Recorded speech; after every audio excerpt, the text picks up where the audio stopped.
Mr. Barbara, I hope you have found us trustworthy and dependable, because that is what Professor would have expected us to do.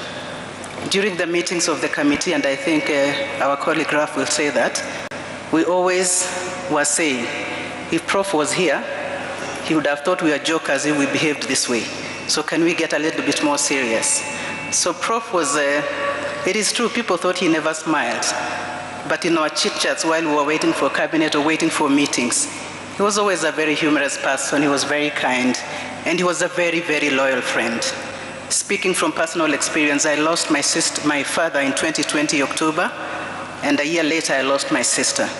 On both occasions, he traveled all the way to Nandi to come and support my family. So that is the person that Professor Magoha was. He was very loyal, very dependable.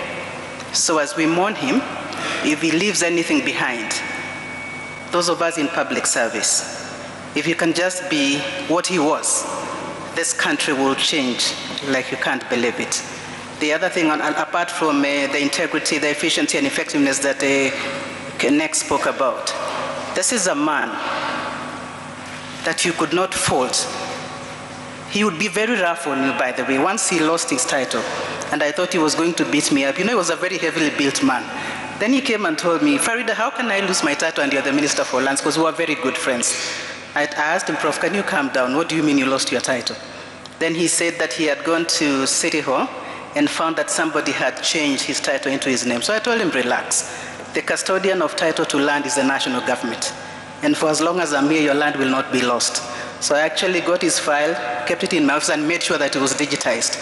So I told it, even if I'm not Minister for Land, your title will not be lost because I've digitized it. So that was the man who Professor Magoha was.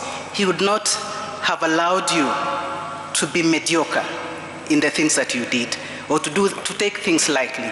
He used to say that public service is a calling, and indeed it is. So when you're in public service, he would say, don't worry about resting. There will be plenty of time to rest in the grave. So he was always on his feet. I'm sure you saw him. He went to almost every school in Kenya. I don't remember a school that Professor didn't go to. There's a photo that I had wished that we had used, him coming out of a very tiny Manyata. And you know, he's a very built man, so he had to like squeeze himself into the door of the Manyata. That was Professor Magoha. He served by doing. He led by example. He did everything in his power to make sure that our country was a better place because of the service that he offered. So if we were to learn anything from him as servants in our country, not just public servants, anybody, if you're a CEO of an organization, if you're a teacher, if you're a church minister, whatever you are, always remember to do things in the interest of humanity, because that is what Professor did.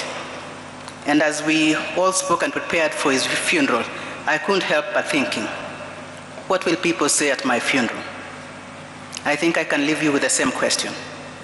What will people say at your funeral? Will they remember your good deeds, or will they remember the terrible things that you did on behalf of other people? I thank you for your attention. Barbara, we continue to condole with you. We'll support you to the end. And we pray that God may give you grace. For Professor, we pray that God may be pleased with him and rest his soul in paradise. I thank you very much for your attention.